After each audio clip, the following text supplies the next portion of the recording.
Hey, Redcasters, be sure to subscribe to our channel and ring the bell to be notified about our latest videos. Go Big Red. Welcome to the Go Big Redcast, the Husker Fan Sports Show.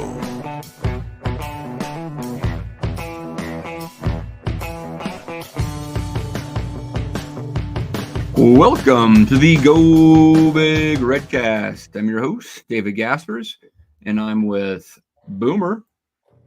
Well, I'd just like to send a casual reminder out to Tony White that you're already in the San Diego of the Big Ten, so, don't go looking too hard here just yet.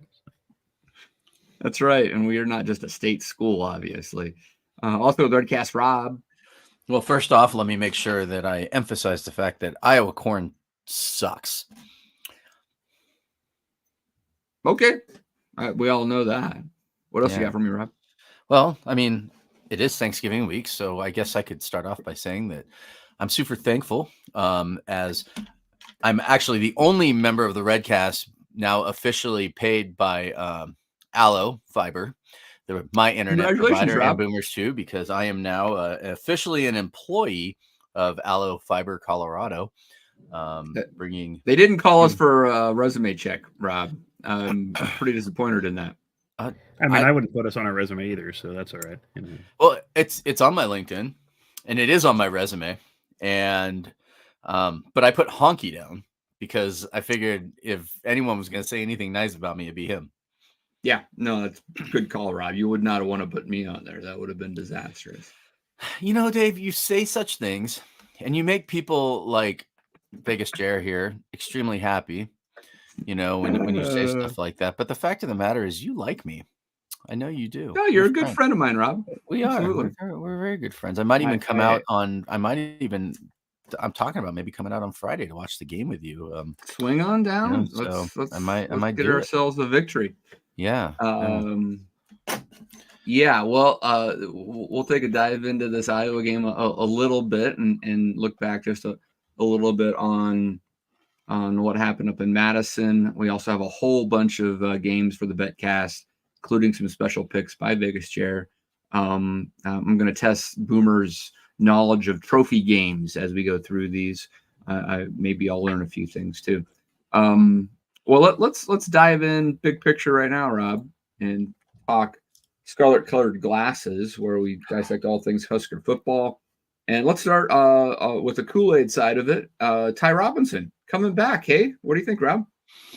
I think it's a huge bump for next year's defensive squad, which, absolutely, we're already a really young team, right? Like we got a lot of freshmen that are just, there's an entire unit that's basically all freshmen and sophomores coming out onto the field in every game this year.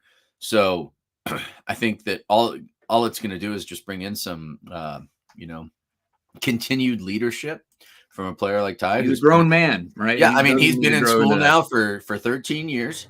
Second PhD. Maybe he doesn't feel like he's going to go pro or something like that, so he's just going for his PhD. No, I think he's going pro. I think. Well, he is. Yeah, he's definitely. I'm trying to make a joke here, Dave. I'm saying, he's going to come out of there and they're going to start calling him Dr. Ty before he leaves campus. Like he'll have. Rob Zateka could have actually stayed through his entire doctorate. Maybe that's who he's taking advice from. You never know. It's Boomer.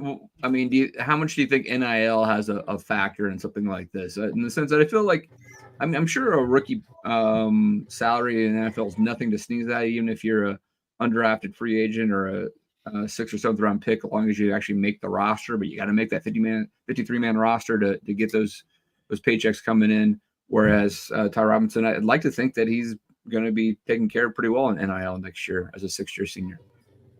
Yeah, I think it certainly can play a role, especially for those players that, like you said, are either going to be the undrafted free agents or maybe kind of a low-level round pick that think, hey, maybe if I come back for another year at college, get more film, I can bump that draft stock up a bit and still get paid to do so, and especially since I think he graduated in May, actually. So, yeah, as far as school goes, it's, not going to be a big time suck, I guess, for the, commitment. Yeah, he can manage going forward. So, he can focus his class load. Lighten that a bit and, kind of just focus on football and what he wants to do with that. So I think it will play a role for those types of players that that are good enough to raise go that pro, but draft maybe want to stock. do a little something more. Yeah. I mean, having him and Nash back is huge. Really the anchor to that defense. And we're going to lose a few guys, Quentin Newsom, Reimer, a few others. It would be interesting to see if Henrich comes back. But yeah, real positive sign here, regardless of what happens on Friday. But end of the day, we want to see wins more than losses, and we suffered through 3 very tight losses. We're too used to these close games, right, Boomer? I mean, it's been something for the entire show, the Redcast, where we just have close loss after close loss, and the undefeated October does feel like a long time ago. The team just has not been able to put quite a few enough points out there for that defense to hold up. And we lose in overtime to Wisconsin. To Wisconsin's credit, Tanner Mordecai played his best game probably all year. They were able to lean into us still a little bit. They did get some yardage on us running the ball, but 17 points in regulation, you got to be able to win those games. And Chubba Purdy did his part early, right, with 2 touchdowns in the first 2 drives, but then 7 straight drives that end in no points until we get the 3 at the end. General thoughts on the loss there in Madison, Boomer? Well, first off, like you said, we're so used to these close losses. It's actually been a real time saver for us. We've just been replaying the same podcast for the last 5 years. And Yeah. I said the same thing so many times. Yeah. But yeah, like you said, that game was just, it started so well, and it was just, I was kind of dumbstruck to see how fast we started and how crisp the offense looked those first 2 drives. And then once we went forward on that 4th down and got stopped, the momentum just completely seemed to, swing Wisconsin's way on that. The offense never quite got that mojo back they had the first 2 drives. Yeah. I don't know, how much it was Wisconsin scheming a little better, maybe respecting Purdy's speed a little more, because they certainly looked like they were cut, flat-footed on his first touchdown run. I mean, he blew by everybody, and they were just completely discombobulated on that. And so maybe they respected that a little more, schemed a little differently for those runs. And it just didn't click for so long in that game. If you'd have told me at that point, at the end of the first quarter, it'd been 14-0, and we'd hold Wisconsin to 17 points in regulation and still lose. It's just, it's kind of amazing on that. And there's a lot of factors that go into that, like you said, and special teams. I'm sure we'll touch on too here in a bit. But it was just just another kind of a disappointing 1-score loss, just in a string of those, and it almost never seemed to end. Yeah. Rob, offensively, Chubba does look the part out there, at least with the drives that, produce points. He looks pretty comfortable out there. He looked dynamic running the ball. That the 55-yard run that Boomer alluded to, Wisconsin did send a blitzer in there. I think maybe a cornerback blitz, and they weren't in position, and he definitely did blow by the defense, but they did kind of settle in a little bit on that and was able to stop that. But what do you think about Chubba Purdy going forward? Well, I mean, to the kid's credit, he looked really calm in the pocket. He did not seem like he had the happy feet that made some throws that we haven't seen in a while. And he made some throws that we haven't seen in a while. He missed some throws like we've seen, but I mean, he made some throws. He looked very comfortable. And man, I will tell you, the offensive line looked great out there, like, holding it open for him. I feel like we threw the ball too much. I'll just say it straight up. I feel like we should have just continued to run. There was a lot of, 6, 7, 8-yard runs that we just kept breaking throughout the game. I think Chubba would have been best used in a role similar to what Harburg was doing, with maybe some, play action type stuff, right? Like, because, it just felt like after a while, they were just continuing. They just started like blitzing him, and even that, and our offensive line was holding it. But I don't know, man.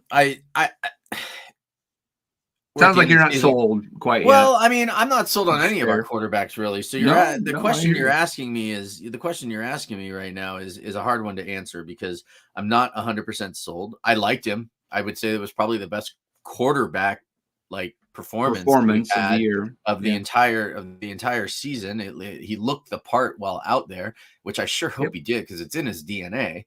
And but at the same point, God, there was just some throws and some plays where they should be easy plays and he was missing them, right? I hear you. I hear you. I mean, yeah. it's not a finished product. I do think that if I mean, to biggest Jared just his point there. I mean, if we could go beat Iowa and maybe get a bowl game, I think it's kind of interesting. Chuba is this is like his 4th year in college. It feels like I could be wrong on that, Boomer. I think it is. I think one it is. Florida State and then the COVID year and then. Yeah, he might be going for a doctorate too at this rate. So Yeah. The reality is that Yep. I mean he's had injuries. He's been banged up. He's still banged up right now. I'll be curious to see if he has the groin surgery, if that takes him out of spring ball. Feels like his best shot to put any sort of stake in the ground to be a starting quarterback next year at Nebraska is this next game and potentially a bowl game, right? Because he may not get that chance in spring ball. And regardless of how well he plays, they're likely going to bring in another quarterback or two because they just need more competition. There's not enough depth in that room. There's only 3 scholarship quarterbacks. You should have 4 at least. So, Vegas Chair says, who sold Redcast Rob? I thought he would be calling for the Chuba Heisman in 2025. I agree. I mean, I thought maybe I'd be giving Rob a softball there, but he was actually very honest with his assessment. It's been a really long season, guys. All right. Like Kool-Aid season for me is going to be if they win on Friday, I will be drinking the bowl Kool-Aid for sure. And I'm going to feel really good about it. I just, I'm struggling right now, man. I'm not going to lie. It's been hurting my heart quite a bit. Like just, it's like, I want more.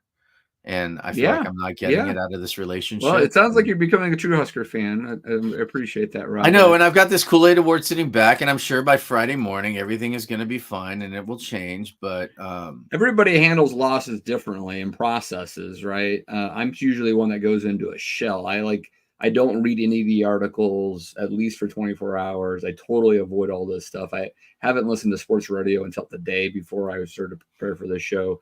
I just avoid it because, but I can't stop thinking about it, right? I mean, literally I sit there and just think about it the whole time, right? And so while we're talking about that, let's throw up the scoring explosion really quick just for the fun of it. And I'll ask Boomer about the difference between the last drive versus Maryland and the last drive against Wisconsin in regulation, where on the surface, you might think those are very similar drives, but in reality, it felt like very different situations.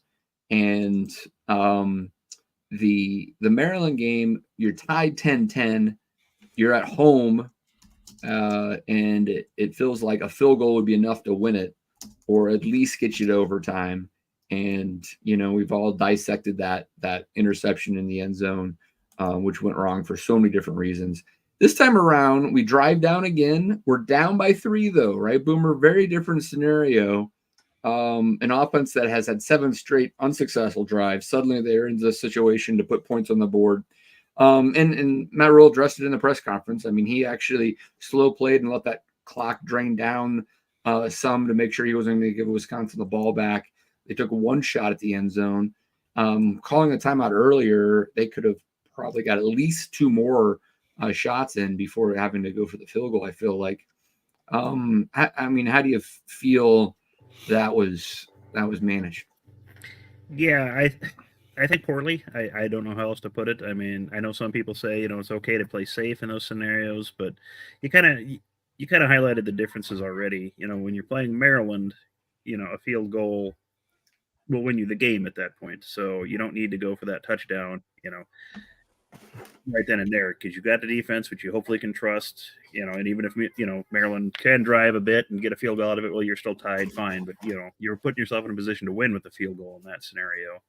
Against Wisconsin, a field goal just ties you up and you're playing for overtime. And what the worst part about that is, yeah, okay, so your defense can go out and play in overtime as well, and do well in that, but then you've got to count on your offense doing something in overtime. You've got to score again to win. I mean, which they haven't had a lot of success with at that point. That was not a we're not a good red zone team to begin with. Yeah, and we've kind of shown that Alvano isn't always the most trustworthy kicker. In some of these scenarios, kind of the kicks he missed were long, but he hasn't had the greatest record of success this year. So if you would have made the one at the end of the half, right, Boomer, if you would make one at the end of the half, we're not in that situation. A field goal wins the game. Or if you felt you could go for it, it was a longer kick in that first 4th and 2 that we didn't make, and you go up 17-0 at that point. Oh God, don't get Rob started on that. Yeah, he's got the distance for that kind of a kick, but accuracy may be a different question. But, yeah, it's kind of a different scenario, and just the time that you just kind of let elapse at the end of that game. It's something that another one of many things that a lot of coaches do that drive me nuts is just surrendering that time. You're not taking advantage of it, or like at the end of the third quarter, you got 30 seconds left, you don't call a play, let the clock run out. How many times do you want that time at the end of the game? You wish you had that extra 20 or 30 seconds to try to go for that win. And just so many coaches just don't seem to do that, and it's kind of bit this staff a couple times. Clock management. We've joked about clock management coordinators being a thing coach staff should have, and honestly, I think a lot of them should, or at least an analyst. Yeah. And our DMs are open, so if anyone's listening, we're here. We watch a lot of football and have nothing better to do. So. Dave, I put some trust in you in a private text thread about questioning whether or not we should have kicked it there on 4th and 2 from that distance. Rob. Yeah, if you don't want to talk about it, don't talk about it. Oh, I do. No, but Alvano has the distance on there. And did he miss the next one? Sure. You know what I mean? But, I think that, I don't know. It's just such a hard call, I guess, at that point. I guess we just have to embrace the fact that we are just a crappy Iowa when it comes to, we depend on our defense to set our offense up, hope we can score enough points to beat the other team. And that's just who we are this year. Only somehow Iowa continues to figure out a way to win, and we continue to figure out a way to lose those games. And that's probably the most heartbreaking thing again this year, because these 1-score losses don't feel like the other ones. You know what I mean? Like it just feels like we're playing so much. Yeah. From the past year. It feels like we're playing so much better in the position. Yeah. It's just at the same time, it's just kind of like, that's why it's more frustrating. That's why it's more heartbreaking. That's why you see me kind of down a little bit right now at sitting at 5 and 6, hoping we win this, on Friday, or knowing we're going to win, but hoping we win on Friday.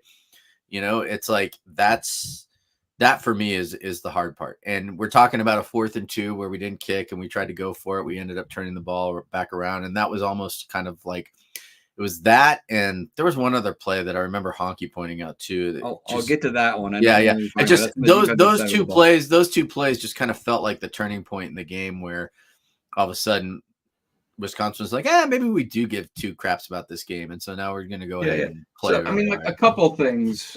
First off, I guess, we have a pretty robust text thread during these games. I was pretty silent at that point because I just didn't trust anything about Wisconsin quitting, right? There were several times, Wisconsin's going to quit. I'm like, we aren't that lucky. It doesn't work that way against Nebraska. They quit versus Northwestern. They're not going to quit versus Nebraska. That's just not how it works with us, right? So I knew that it wasn't over at 14. I never thought it was either, for the record. The 4th and 2, to your point, Alvano has the leg for that. I don't know what the wooden situation was or anything like that, but I guess I'd run the numbers. I'd like to think that we have enough analytics, and everyone does these days, of what's your odds of converting 4th and 2. At their 31 or something like that, I think, or 35. It was probably would have been a 51-yard kick. I remember doing the calculation. 51-52. Yeah. So it was a 33, 34-yard line. What's the odds of converting 4th and 2, or making a 51 or 52-yard field goal? They might be about the same or very similar. So, I think they probably were like, well, we punch this, get these 2 yards, and we either get a closer field goal, which is a higher percentage, or we're going to score a touchdown. This game maybe is out of reach, right? So I don't blame them for going for it all in the 4th and 2. They easily could have got those 3 points at the end of the half, and Alvano missed the field goal from like 42. So that would have broken that dry streak of 7 straight drives, right? So that makes a difference. The end of the game scenario, I felt like Chubba, we mentioned how he's kind of a dynamic runner. He's more elusive than Harburg, for example. Harburg's got just as much, if not faster, straightaway speed. But he doesn't have the lateral quickness and the kind of instinctive running that Chubba feels like he has. Who was the number 7 dual threat quarterback coming out of high school, and he looked like it. I feel like if I was that situation with 50 seconds left at the 18, I would have probably called something like what Wisconsin had called several times, which was a Tanner Mordecai draw, right? Like you snap the ball, you have your wide receivers run routes, you count to 2 Mississippi, and you take off, right? Just see what happens, right? That would have been safe. And chaos breaks loose there. Chubba can make something happen. But hey, it didn't work. I'm not the coach. And here we are, 5-6, and we got to turn the corner. Anything else on offense, guys? No. We got about as much to talk on his offense as the Huskers have to show. So, well, let's talk about the play that you were going to bring up, Rob. And I think this was the play of the game defensively that was not made, and that was Buda Wright's missed sack. There was a few of those. On the last. No, it was the last Wisconsin touchdown drive before overtime, obviously. And we had him in a situation where if Wright brings him down clean, he comes in on a blitz totally clean, it's suddenly they're off schedule by 10 yards at least. And I think there's a good shot that we get Wisconsin to punt again. And eventually that offense would have broken through. But he whiffs on it. Mordecai actually makes positive yards on it. Boomer, I can't remember if that was a third down or not, but it was just a backbreaking misplay there. And Wisconsin ultimately takes the lead. Defense played really well. Wasn't their best performance, though, I'd say. Thoughts? No, I tend to agree. I mean, it started well when you had some momentum with your offense, scoring early and, keeping Wisconsin from doing a whole lot early on in the game. And then they just kind of seemed to figure a few things out. I mean, once Mordecai kind of played, he played better than I thought he would, especially given the hand issues. The announcers were more than happy to keep pointing out that he couldn't take a snap, under center, which in a lot of ways limited what Wisconsin could do, especially in the short yardage game. They couldn't line up under center and do some quick handoffs. So that's one of the reasons I was surprised they went for it on fourth down as much as they did, just for the limitations of what they had, and they passed on a couple of field goal chances in the game, especially in that second half. But it was again, the defense plays well enough to win these games. But with the offense production, what it is, they have to play, just titanically great to win. And that's just hard to ask for week in and week out, especially against even, decent opponents. And Wisconsin, when they're playing well, is playing okay. You got Mordecai and you had Braylon Allen, wasn't 100%, but he was in there, playing a fairly gutsy performance as an injured running back. So they had things that worked. And, it's kind of like with Tua Tagovailoa, you get, a mobile quarterback and mean some trouble for this defense in a few ways. So that's something that's been a challenge for them. Like the last couple of weeks, I think we managed one sack each week against Maryland and Wisconsin. Yeah, so that's not enough. Yeah, certainly not enough. And again, and no turnovers, I don't think, against Wisconsin. They didn't turn the ball over, did they? I was shocked he didn't fumble one of those snaps at some point, because they're all got done. Yeah. Especially early on, they almost dropped 2 or 3, like in the first drive. So I completely expected them to drop one later on in the game and have a chance to recover, but they never did. So it was just, a few things that we haven't been able to generate, and with an otherwise great defense, sacks and turnovers, we just haven't had them a lot in these last couple of games, and it's just not enough for the offense to score and win. And in third down, what was our third down conversion rate for both teams? It seemed Wisconsin was converting a decent number of those third and long, but that's been a problem, for years with Nebraska. Yep. It's odd. We seem to have the same problems quite a bit. Once again, same show for the last 5 years. So, all right, folks, Boomer, let's talk special teams a little bit. What's up with the punting? I mean, that was just backbreaking, man. I mean, like, Yeah. wow. Yeah, we tweeted that out in the middle, after that, the 19-yard punt or whatever we had. You just cannot cede field position like we have been doing in games. Punt coverage has been pretty good. No one's breaking huge returns for us. Kickoffs are what they are. Half the teams kick them out of the end zone anyway these days. But the punting end of it, whether it's returns, we're still not great at those. But man, the punting was just rough. And yeah, we've seen, we've joked about it with Iowa. They have their all-star, Heisman punting candidate, but They do. that's one of the reasons they win games. That's one of the reasons they're, won the West and have 2 losses. And, we're 5-6 right now, playing for our lives with bowl eligibility. Is, when you've got an effective punter, you can flip field positions. You put your defense in a better position. You're increasing those chances for your offense to get the ball in a better position. And if your offense is struggling, you can't see those kind of yards in the long run. And, you're asking a lot of your defense yet again to try to make up for that. Yeah. And at some point, it's going to break. It just will. Odds are against it. I mean, Wisconsin been able to do that week in and week out every series. I'd love to better understand the technique there. If you watch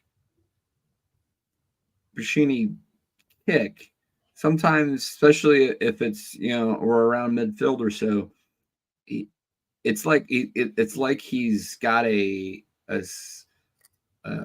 wedge shot in golf, and it's a 65-yard club, and he only wants to hit it 35 or 40, so he's doing the 3/4 swing. I mean, his leg isn't fully extended, right? And if you can do that and you can put him inside the 15, perfect. But unfortunately, he was coming up short of the green, essentially, right? I mean, he would kick and it would go only to the 25. And I'm like, well, if you're only going to get to the 25 and they can return it, you might as well just kick it into the end zone and make sure they can't return the dang thing, right? Go ahead and kick it clear. I was going to make a short game joke about you, Dave, but I decided to hold back. Hey, I've been practicing, Rob. You're always practicing, friend. You're always practicing. But it's frustrating to see that, because it looks like he's trying to execute the type of thing you'd expect Iowa to do, which is put the ball right down there at the goal line and make it really tough for Wisconsin, and you just can't get it done.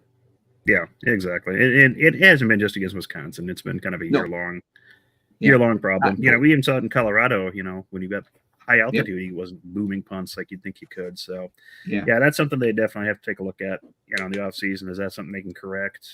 What is it, a technique thing, like you said, Dave? Does he just need to work on that? Just kicking it, just go ahead and kick and let it go. And another big, missed play in the game was, could have blocked a punt. It was that close. Stretch out for that. Like he didn't stretch out right. Yeah, he just ran right by it. That's what it's going to take.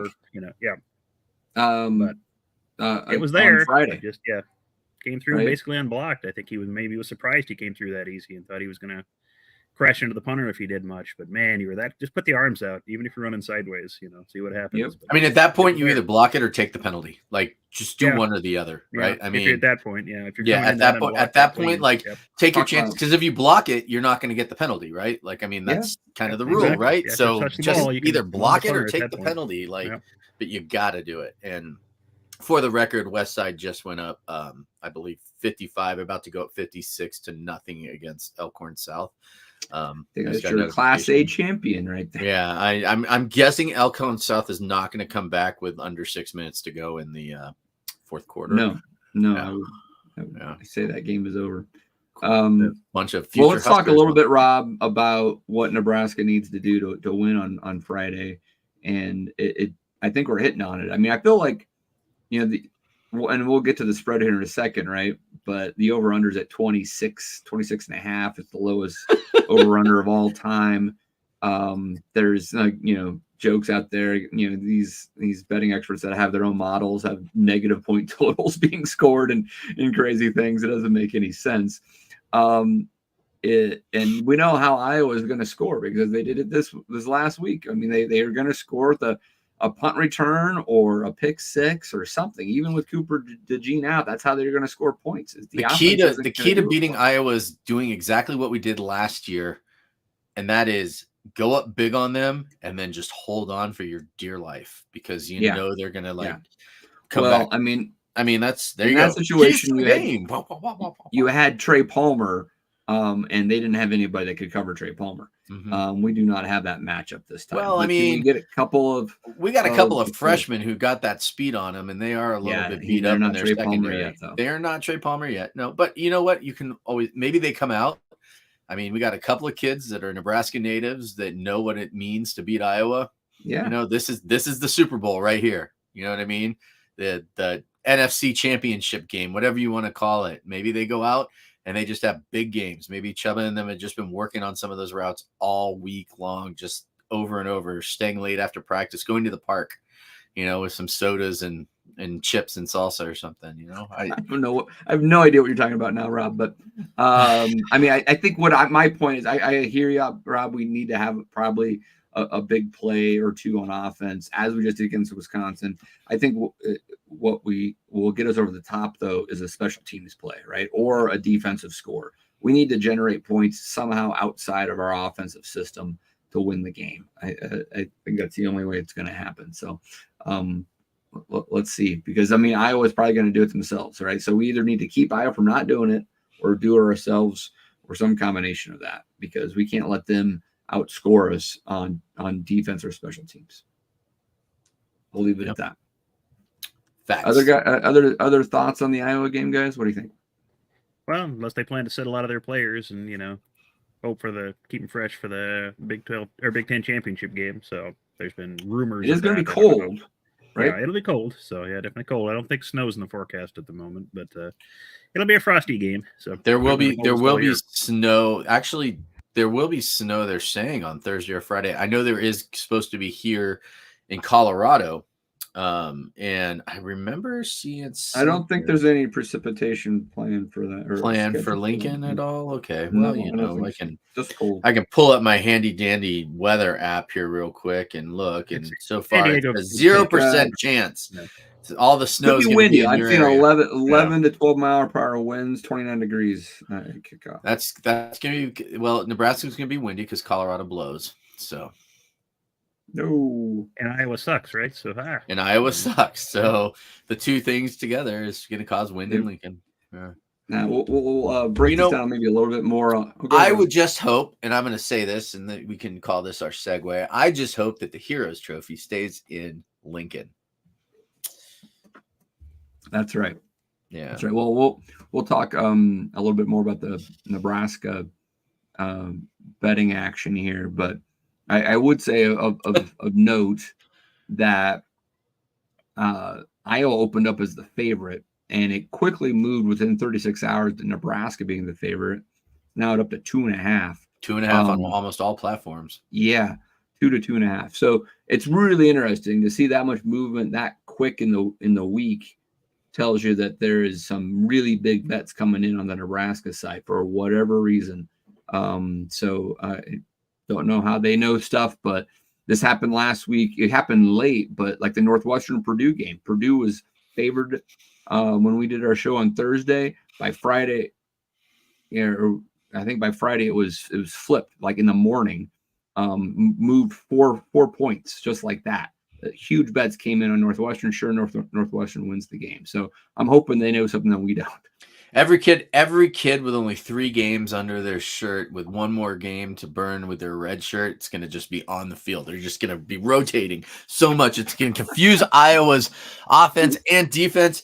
And we're going to go out and I will say this, and I'm going to call him out because he said he came here just to see you make fun of me, Dave. Vegas Jared texted me earlier this week and said we still win by 3 touchdowns. So there you go. Vegas Jared has a prediction. All right.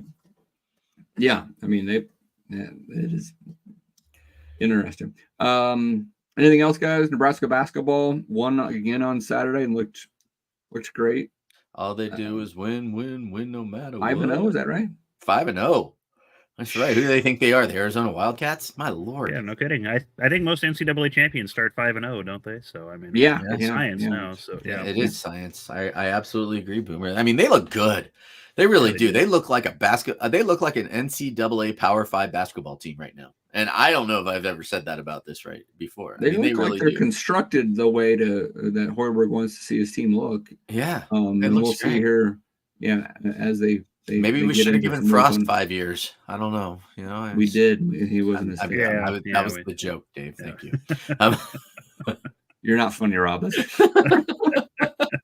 why are you laughing? All right. Yeah. All right. Let's head into the Betcast. The Betcast Picks of the Week. All right, guys. So we've got a whole slew of games. We'll go fast. A lot of these, I don't know if I have a hot take on any of these, but these are almost all trophy games outside of maybe a few games that I put on here specifically because of producer Skip or Vegas Chair.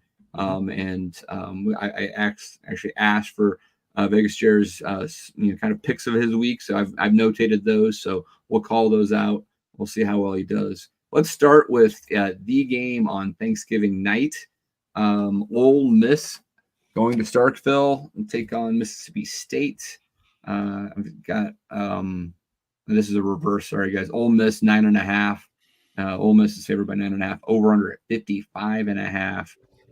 This is a situation where I took Louisiana Monroe last week at 37.5 to cover versus Ole Miss, knowing that Ole Miss had a Thursday game in a short turnaround. Sure enough, Ole Miss did not cover that 37.5. Here you got Mississippi State 5-6 trying to get bowl eligible, but already moved on from their kind of interim coach, Lane Kiffin, trying to win 10 games, I believe. What do you think here? Egg Bowl. Oh, Egg Bowl is usually full of fun and excitement. So either there's a fight or somebody makes, dog peeing motions on the field gestures, and tossing the game. Yeah, this is always entertaining to watch and should be just a thing to wind down a Thursday, after stuffing our faces. But yeah, go ahead and give me Ole Miss on this. I don't know what Mississippi State has in the tank here. So. Yep. Rob, any thoughts? Egg Bowl. I mean, it's gonna be entertaining. A 9.5 seems kind of high in a rivalry game like this. Sure. I would say take Ole Miss to cover. I'm already got a bet down for the under. I like trends. This game has hit the under 5 years in a row. To your point, Rob, rivalry games can get a little sticky. Sometimes they have some messy weather down there on Thanksgiving. And so under hits a lot in this game, and they have not collectively gone over 55 points in any of the last 5 matchups. So we'll see. All right, let's go to Vegas Jared's first special in Cincinnati at Kansas. Kansas favored by 6. I believe I got that right this time. Over under 58. Vegas Jared likes taking the points there and thinking Cincy will stay within 6. You like Jared's pick here, Rob? No, I'm going KU. All right. Now, the Kansas State did beat KU last week, 31-27. That's a rivalry game, though. This is not your classic Big 12 matchup that it appeared to be. Boomer, if this was a trophy game, what would you make it up to be? Oh God, it could be like the Fox Sports 2 we needed filler for our conference trophy. So that's why Cincinnati. The Bearcat and a Jayhawk. Yeah, the Bearhawk trophy. Bearhawk, yeah. The J-Cat. That sounds awful. Yeah, the J-Cat. Yeah, that sounds bad it could be a really ugly trophy with the 2 animals kind of merged. Oh, it would be an ugly trophy. No, it could be the J-Cat trophy, and fight. they could have some guy playing jazz musician because it's a J-Cat, right? Okay, I like that one. Let's go with that. Yeah. All right. Yeah. So why not? Yeah. All right. Well, Vegas Chair thinks Cincinnati will cover that. KU, I have no idea what their quarterback situation is anymore. No, I don't either. That's why this game is a mystery to me. So yeah. All right. Here's one that I brought up just because of producer Skip and a season win total over under. Colorado State at 5-6 right now, favored by 6 at Hawaii, over under 54.5. I have Colorado State with their win total at 5, and so I am at a push right now. But if they could win, and they are favored here by almost a touchdown, I can get my season win total over the 5, and I take that home. Rob, what do you think? Rams CS get it just done? going bowling, man. This is again. I mean, come on, talk about a perfect setup for them. They get the last game against a team like Hawaii, who's absolutely terrible. They've got 5 wins already. They need the 6th to go Plenty bowling. of Hawaii's probably thinking about like surf lessons and trying to get off the island. Surf So, season probably started already, Yeah, and so I mean, CSU by at least 2 or 3 scores. All right. I like that one. All right, Boomer.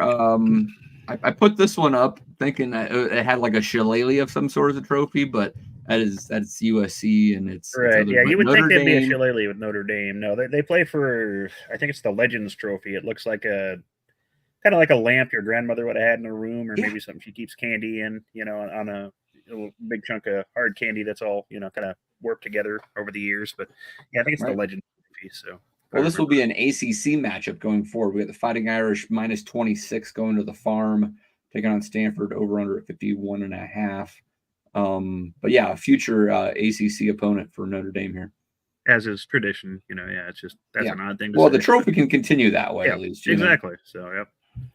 But, I wonder if Notre Dame will request Stanford to be one of their annual 5 that's ACC a good question. matchups. I suppose they could. Play Stanford. Yeah. So. And as for the game itself, oh boy, Notre Dame, that's a lot of points, but a lot of points. Stanford, geez, they can barely get out of the teens most days. So, yeah, go ahead and give me Notre Dame on that one. They can cover that, I think. I don't think Stanford's got a whole lot in them. All right. Let's see what we got here. This is the Flutie Bowl. I don't think it's officially called that, but University of Miami at Boston College. Miami's favored by 9.5. Vegas share loves the Eagles here. I've seen this number come down to 8.5 already since I made this chart. So the line is moving. Rob, are you back in Vegas share this time with the? I am. Eagles? I am. This is a game where it would not surprise me to see Miami figure out a way to screw it up. They've done it a few times this season. Yeah, they're about due. Yeah, obviously a disappointing season for Miami. Boston College is already bowl eligible and has been plucky this year. Yeah. Boomer, any thoughts on Vegas Share's pick for BC? I think Miami can win this game. I mean, they are slumping. I think they've lost 3 in a row, but I think Boston College can cover 9.5. This would be like a 6-point win or so for Miami, assuming they don't try to run the ball, to run the clock out and fumble it again. So just not a given with the Hurricanes. So yeah, true. All right, let's swing out west here and knock out some rivalry games that may be going away. This one in particular, Boomer. We have Oregon State going to Eugene. Ducks are favored by 13.5. Over under at 62. This is the Civil War. Yes, and a trophy is at stake in this one. I mean, can you name it? It's the Platypus Trophy. Correct. It has feet like a duck, but it's furry, so which makes sense for the the beavers and the ducks playing together. Yeah, definitely a fun trophy, and it would be one I'd hate to see go away. We'll cover one of the Pac-12 rivalries that's going to stick around for a few years here in a few games. But yeah, Oregon's got a lot to play for here. They're still trying to get themselves into the playoffs, and they're trying to position themselves as being the marquee team in the Pac-12 if they can avenge that loss to Washington in the title game. So they're going to go all out in this one. It's at home. Last time they're going to play Oregon State probably for a while. So give me the Ducks in this one to cover. Yeah, if this was in Corvallis, I would think that the Beavs would have a good shot. They came really close against Washington last week. Rob, thoughts? Oh, Oregon all the way. I mean, easy cover at 2 touchdowns. Okay. Easy cover. I mean, they'll probably. I would take also the first half over. I think Oregon. It's only like 6 in the first half or something like that right now. So it's under a touchdown. The spread is okay. Yeah, gotcha. Okay, all right. Swinging down, Rob's now suddenly a very proud Arizona basketball fan, even though he gave up his hooded sweatshirt last March when they lost. Is it still at your house? Oh yeah, it's right behind me. Okay, I'll come pick it up in March again. Yeah, exactly. I have an Arizona shirt that's older than like. Well, the Wildcats are playing some good football under Jed Fish down there. 10-point favorites versus Arizona State over under at 50. That's in Devil Stadium. I don't even know how it's so close, Dave. I really don't. Arizona State has been playing a lot of teams tough. They Yeah. had beat UCLA, but they have gotten blown out at times too. I mean, Arizona looks like the best team in the Pac-10, Pac whatever it is right now. They look like one of the best. I should say one of the best teams between them and Washington. I think, and Oregon. Yeah, and Oregon too. I agree. But I think Oregon's Arizona right now. I'm not looking at records. I'm not looking at, but right now, Yeah, like overall complete team, the way Arizona's playing, I think they compete with anybody in there. I think they compete with a lot of teams across the country right now. They're playing great football. So I mean, and that's not just me being a homer. Normally I expect to watch Arizona and to look like trash. I was hoping that we would look like Arizona does right now, but we just don't, so. Yep. All right. Wildcats favored by 10. Should be interesting. All right. Boomer, one of the favorites right here. Apple Cup. Wazoo Yes, it is. At Washington for the last time in a while. 16.5-point favorites. The Huskies are over under at 68.5. What does the Apple Cup look like? Just like a standard trophy, and there's kind of a apple sort of thing on the top of it. Yeah, I was hoping it'd just be a gigantic apple of some sort. Apple. Yeah, but sadly no. But yeah, not that exciting, or maybe like an iBook or something or a MacBook or something. But no, they haven't gone quite that corporate yet. But yeah, they actually have said they're going to keep playing this series at least through 2028. So they've got this one is continuing. Excellent. Yeah, they're going to continue this for a little while yet. So and hopefully it keeps. Oh yeah. They announced that yesterday or the day before. Yeah, it was quite recent news on that. So, these rivalries can continue if schools want them to. There's no reason they have to go away. Yeah. I know there's a lot of bitter feelings about it, and people complain, when teams leave conferences, but these don't have to end. I mean, they can keep going if schools. Are they going to get played early in the year, or I don't know if they announce like when they plan to play them. I imagine it will be, kind of just a non-conference game. I'd be curious. It's hard to see them penciling this in the Big Ten schedule late. Did you say Oregon State's also continuing? No, I have not seen one that is going announced yet. That one, as far as I know, is possibly ending. They haven't said anything yet, as far as I know on that. But gotcha. Yeah, this is an interesting game. It's a lot of points. I mean, Washington's kind of been playing close to the edge lately on a lot of this, but I think Washington State can cover that. I think I'd still take Washington to win the game, but I think it'll be a little closer than 16.5. So. What do you think about the 68.5 over under, Rob? That's a lot of points. That's a lot of Let's see what points. Rob thinks. Yeah. That is a lot of points, right? I mean, that would be like a 40 to, even 40 to 35 wouldn't even, I guess that would cover it, but yeah. But last week, Washington, Oregon State was 63.5, 64.5. I don't know where it exactly closed. And it didn't come close. It was 22-20. So I just and Wazoo is one of the more disappointing teams, right? Like they started out so hot, right? They were one of one of the 9 ranked teams in the Pac-12 to start the season, however many they had. I don't know, man. This again, it's a rivalry game. 68.5 seems really high. 16.5 feels really high. I would take Wazoo to cover in the under. Okay. All right. Let's take another one of Vegas Jer's favorite bets here. And he's taking Virginia Tech, 2.5-point favorites over UVA, over under 51. Boomer, can you name this game? Yes, it's the Commonwealth Cup is what they play for. It's Commonwealth State of Virginia. Cup. It's the Commonwealth of Virginia, and they play for the Commonwealth Cup there. So pretty exciting. The game itself couldn't tell you. I haven't paid a whole lot of attention to Vatech or Virginia this year, but I'll go with whatever Vegas Deer says. Vatech has been surprisingly decent this year. I don't know what Vegas Deer sees this in particular, but I might tail him just for the fun of it. Rob? Yeah, why not? We'll trust him this time. So. Yeah. I have no idea. I can honestly say I haven't watched a single one of these two teams all season.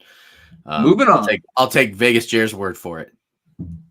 All right. Here's another one, Boomer. Clemson favored by just a little bit more than a touchdown, 7.5 at South Carolina in Columbia, over under 52. These guys play for what trophy? It's the Palmetto Trophy, being South Carolina's the Palmetto State. That's sadly, 1 year they did play for the Hardee's Trophy or Hardee's Cup, I think it was. They named it for 1 year? Yeah, it was a different trophy altogether. It was actually like Hardee's. Oh my God! Spelled the way the fast food joint was, and then they decided that was a stupid idea. And it's a horrible the Palmetto Trophy. So yeah. Wow. And it's just a metal palm tree on a stand. So. Yeah. Exactly what exactly what delivers what it promises. Let's go with that. Yeah. It's no land grant trophy, but few things are, Dave. So it's true. We'll get to that soon enough. I mean, Clemson 7.5. They 7-4 now. Rob, you have any thoughts on this one? Well, we did have one of our writers, Jaden. She left the Greeley Tribune to go to South Carolina and actually be a sports writer for South Carolina Gamecocks. So I think I'm going to just go ahead and I'm just going to call it the Jaden Cup, and she can just go ahead and give South Carolina the win on this one. That's nice. Nice, Rob. All right, you're taking the game. Well, my expert analysis is as good as your guess, so Yeah, deep cut there. All right, Boomer, Kentucky at Louisville. This could be another one called the Commonwealth Cup, could it not be? But it's not. Yeah, it is the Commonwealth of Kentucky, but unfortunately, they decided not to completely tread on Virginia's ground there. This is just the Governor's Cup, I believe. So. Right, but which is there's a common quite a few name. of those. Governors, Victory Bells and Governor times. Cups are everywhere. Yeah, there's a lot of those. Governors just have to work their way in for political reasons. So quite a few Governor's Cups out there. I think I like Kentucky here, especially if you can get to 7 or maybe get it at 7.5 if it keeps moving, or even by the hook. I think Louisville is going to win the game, but they just came off of a tough game there where they won in the last minutes versus Miami. They're getting ready for the ACC championship game. This is out of conference, doesn't impact any of that. They've had a relatively soft schedule. Kentucky is not world beaters, but they have been battle tested in the SEC. I think the Wildcats are going to make this a close game. Rob, what do you think? I mean, yeah, I agree. They will make it a close game. I still think Louisville either covers or pushes on it. The 7 over. Right? Yeah, the over. I'll take the over though, huh? I'll take the over on it. Yeah. All right. Boomer, anything? Yeah, well, I think if you're Louisville, you don't want to risk losing this game because that'd be 2 losses for you. Then if you're going to the ACC title game, that might be 3 if you go into that, and that drop you way down the bowl slot. So I think if you're Louisville, you got to take this game seriously and play to win this thing, and give yourself that momentum going into that ACC game just to make sure you end up on the right side of bowl selection. So right, you want to be going to New Year's Six bowl, no question. Exactly. So why don't you give me Louisville on this? So worst that can happen is push. I think it'll be about a 7-point win, give or take a point. I think so. All right, Florida State minus a starting quarterback, favored for just under a touchdown, 6.5. At Florida in Gainesville, over under at 50. What does Florida State do here, and can they finish the job and get into the ACC title game unscathed? Oh boy, yeah. And is this for the Florida Cup? Yeah, Florida Cup. Well, that's a real banger of a name, right? It's like a round robin with Miami too, so it's like it's pretty much that, and they woke up that morning and oh god, that trophy was due today. Come up with something in the Florida Cup. So that injury with Florida State was just awful to see, but once again they can't risk losing a game either if they have playoff interests. So even if they'd win the ACC, if they'd happen to lose this, I think that'd be more than enough to keep them out. So they can't risk that. So I think Florida State can cover that. This is another 7-point win, give or take. So their second string quarterback, didn't he look pretty good coming in last week? He threw for like a couple hundred yards and a couple touchdowns. But that was against Northern Alabama or something like that. So it was, but I mean, still, we've seen quarterbacks come in and do much less against teams like that. So, you know what I mean? At least like they've got a guy, hey, you know what? Maybe here we go. A couple of Florida State backups win this week. All right. I like that. That's good. I like that. Yeah, I like where we're going. All right, Boomer. One of my favorite named rivalries of all time. Georgia versus Georgia Tech. Well, I was just going to say they play for another Governor's Cup trophy. So, which is, what's the rivalry called? Was it good old fashioned hate? I believe. Good old fashioned hate. I love that. So a lot of ill will there in the state of Georgia. So yeah, because all the smart kids go to Georgia Tech and don't come play football for Georgia. Is that what it is? Imagine Georgia Tech also has a lot different. Not they have less in-state attendance. I thought you were about to say inbred, but yeah, no, it's a completely different state, Rob. Yeah. That one is actually not just joking. Missouri minus Speaking of 7 at inbred states, Arkansas. Missouri and Speaking of Arkansas. inbreds. Over Sorry, under I didn't ignore Missouri and 54. Arkansas listeners. It's just the softball's there. You got to hit it. Whatever. 54 and a half.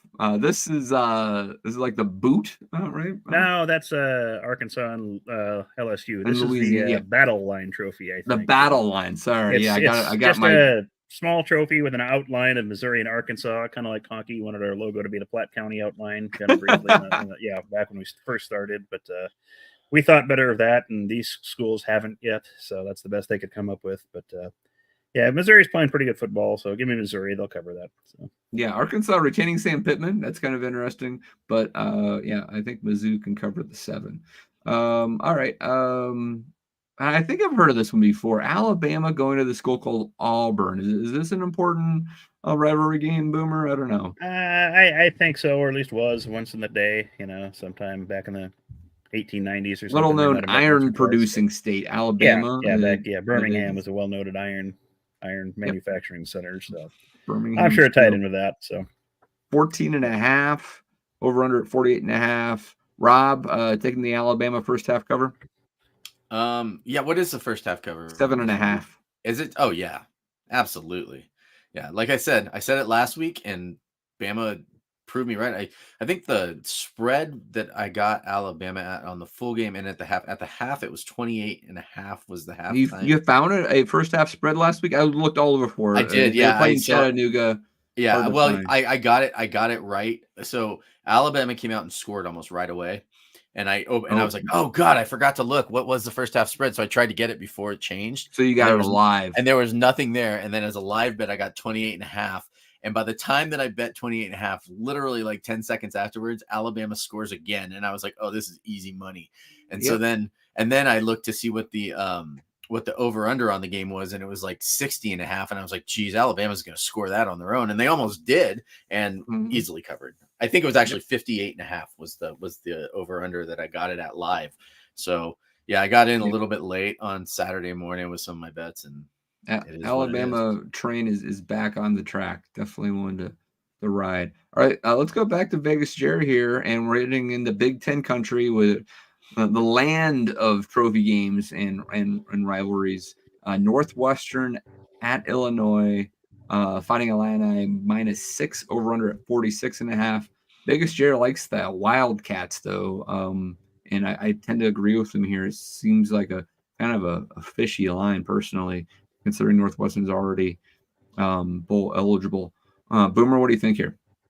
Yeah, I was kind of thinking that same thing. I mean, Illinois is playing for a bowl too, and they've kind of improved once they had their backup quarterback in, and had good chance. And they had chances to beat Iowa last week, and sure did. Fell it was short, right there for a variety of reasons. Iowa special teams and some crappy pass interference calls that got picked up. There's one in particular. Who do they think they are, Nebraska? Yeah, exactly. So, but Northwestern is just playing incredible ball this year, considering what everyone expected about them going into this season, and I'm just shocked at what they've been able to do. This would get them to 7 wins, for goodness sakes. Yeah, insane. They're looking at 8 if they win a bowl game. Isn't that insane? Yeah. David Braun going to be the Big Ten Coach of the Year. He's got I'm curious what odds he would have gotten to pick that for Northwestern at the start of the season. If you'd have said a 6 or 7 team, you could have made a killing, I think. Wasn't there over Land Lincoln Trophy, like 2 or 3, Dave? Yeah, they used to play for a cigar store Indian, which they lost somewhere, which is probably for the best, and then they replaced that with the equally offensive Sweet Sue Tomahawk until the NCAA told them they couldn't do that anymore. So, and now it's the Land Lincoln Trophy, so it's a brass or bronze stovepipe hat from Lincoln. Yeah. So, which is not a bad trophy if you're thinking way more sense than the others, and much more sensible in today's day and age. So, why don't you go ahead and give me the Wildcats? When I've counted them out this year, they've proven me wrong every time. So let's give them a shot this week. So I'm going Northwestern too, all day long. All right, we are tailing Vegas Jerry 100% on that one. All right, here it is, Boomer. Penn State 20.5 playing Michigan State at Ford Field, I believe. Is that right? Over under 43. Don't we actually have an image of this thing somewhere? We do. I'll put it up right there. There it is. Yep, what the Land Grant Trophy.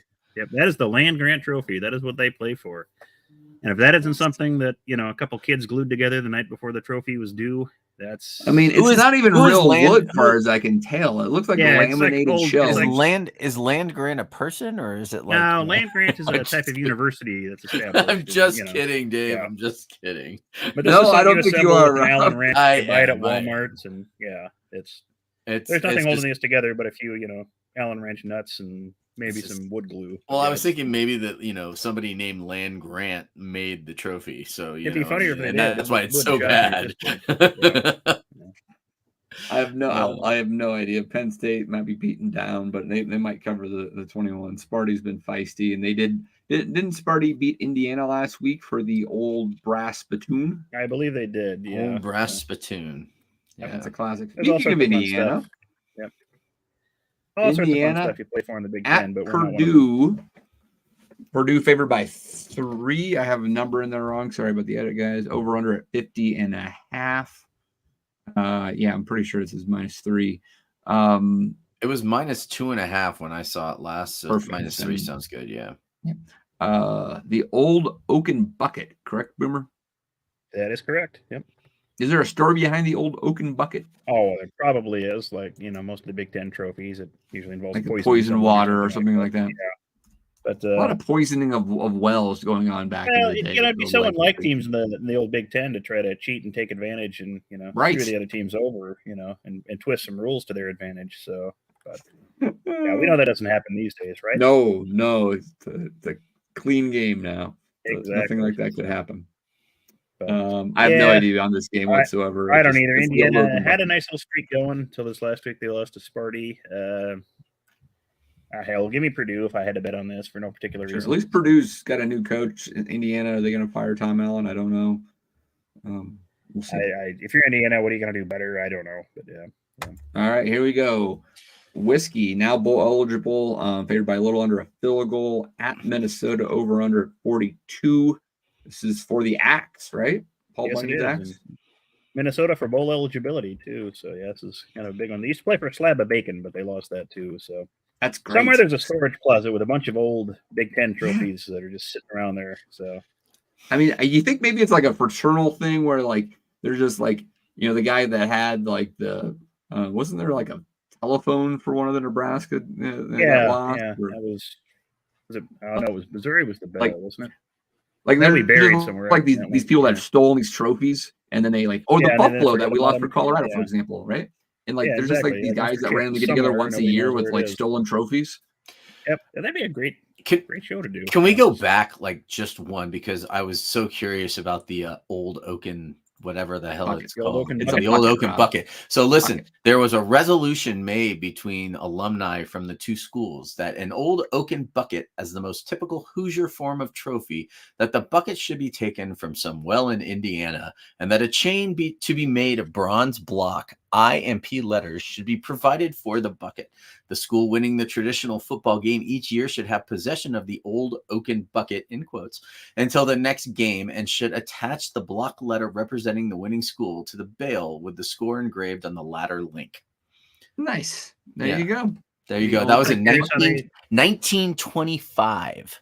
I'm curious what sort of committee they had to find this typical Hoosier old oaken bucket. Right. And it was the Chicago chapters of the Indiana and Purdue alumni organizations, of course. So there you go. They were probably sitting around drinking brandy, smoking cigars, or illegal whiskey or something, A Wikipedia entrance on the 5 bits of broken chair trophy 100 years from now. I'm going to donate $3 to Wikipedia just for that right now, because they're asking for it. There we go. All right, 2 more.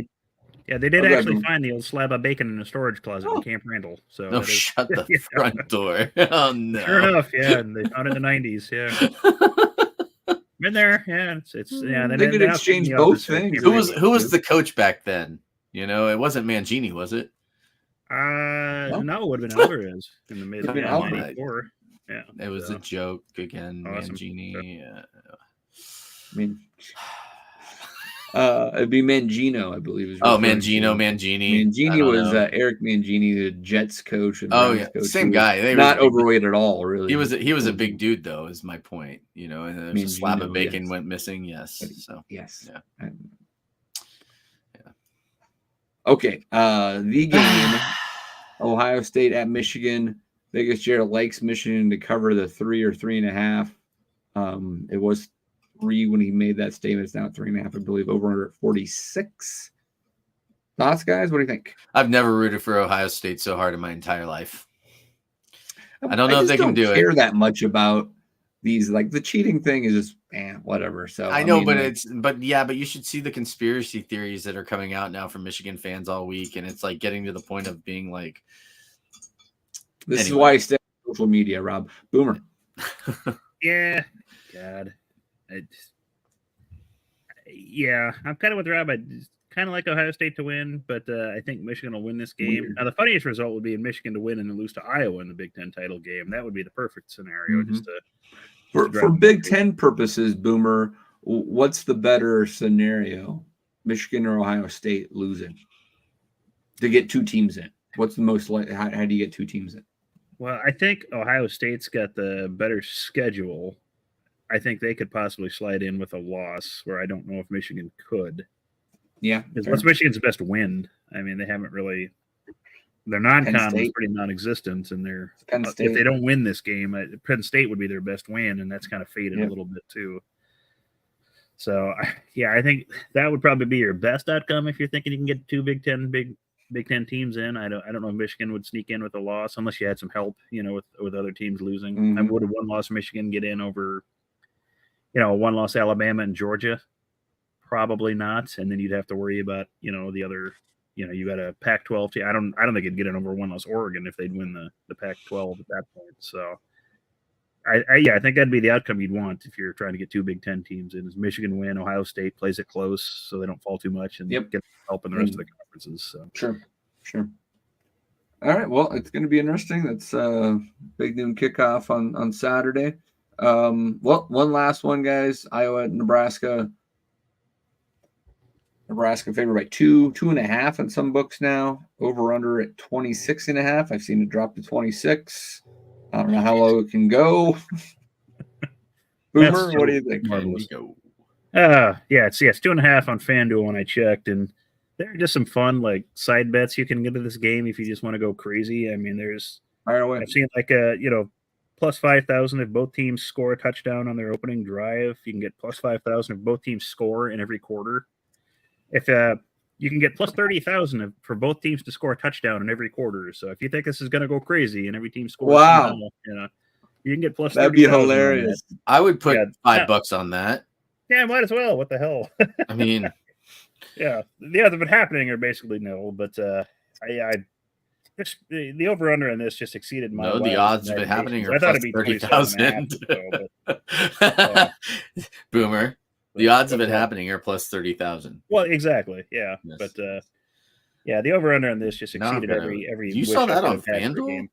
But because I don't. Again, I can't bet on this game because it's at home. But I'm giving the Huskers. Why not? We're bound to win one of these. I've lost the last 3 weeks, so why not again? So. That's right. I'm going to say. Honestly, I think the Nebraska money line. You might as well at that point. Yeah. So, over under, are they going to even 26.5? You're tempted to take the under on that,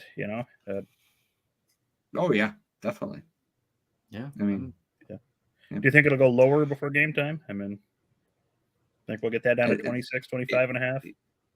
Boy, I think it's going to kind of settle right here because there'll be a bunch of amateur bettors just betting it for the fun of it and say they tried to bet the under at 26 or whatever. But there'll be enough sharps propping it back up. It's just the odds of it staying that low at some point, right? So I don't know. I mean, Iowa, Illinois last week closed at 32.5. I bet it at like 30.5 earlier in the week thinking it would go down. It actually went up. But what was the final score? It hit the under, right? 15-13. It was right down to the last end there.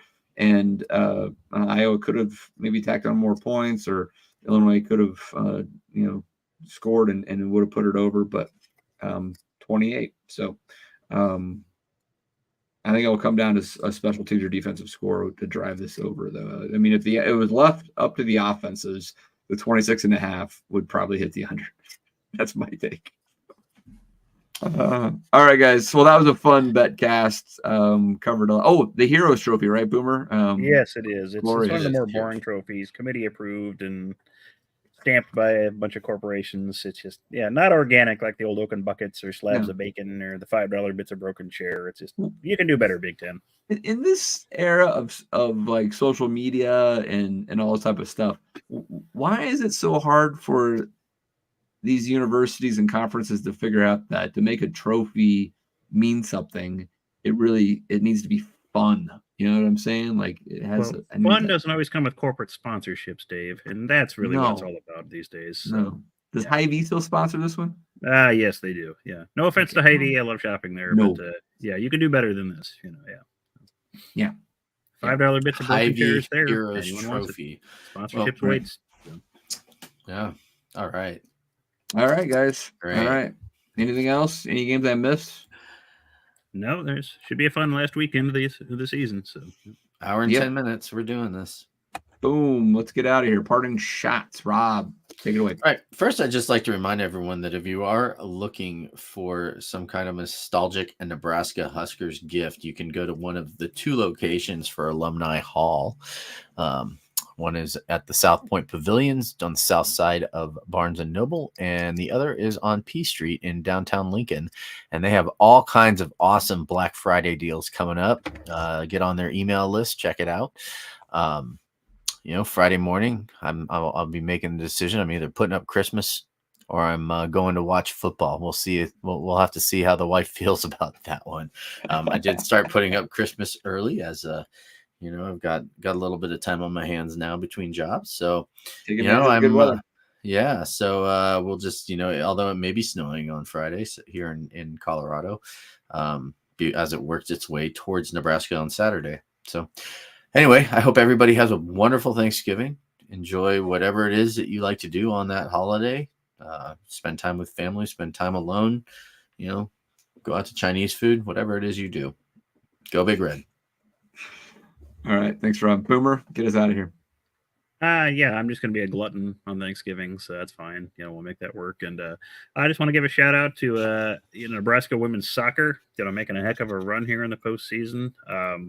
Playing in the Elite Eight against Stanford, on Friday. So there's plenty to play for outside of Husker football that day. So definitely. Volleyball's on volleyball's on. 3 and soccer's out of 4. It's not just a one sport weekend here, folks. It's a good holiday weekend for Husker sports and especially the Husker women. And there's certainly a soccer match at Stanford. It's at Stanford. The prior 2 games were here in Lincoln, so they had a good run in the postseason. Here at home. But they're playing number 3 Stanford. I think Stanford's number 3 if I remember right. But so heck of a run for women's soccer. Let's see if they can keep that going. So why not? Yeah, absolutely. All right, guys. Well, great final regular season show. Hopefully, we'll be doing a bowl show here in the not too distant future. Let's cross our fingers and see if those guys can get us to Las Vegas or Phoenix or the Detroit, Motor City. I don't care. Just give me a bowl game, guys. Anything. All right, guys. It was a fun one. Let's call that another Go Big Redcast. Go Big Red.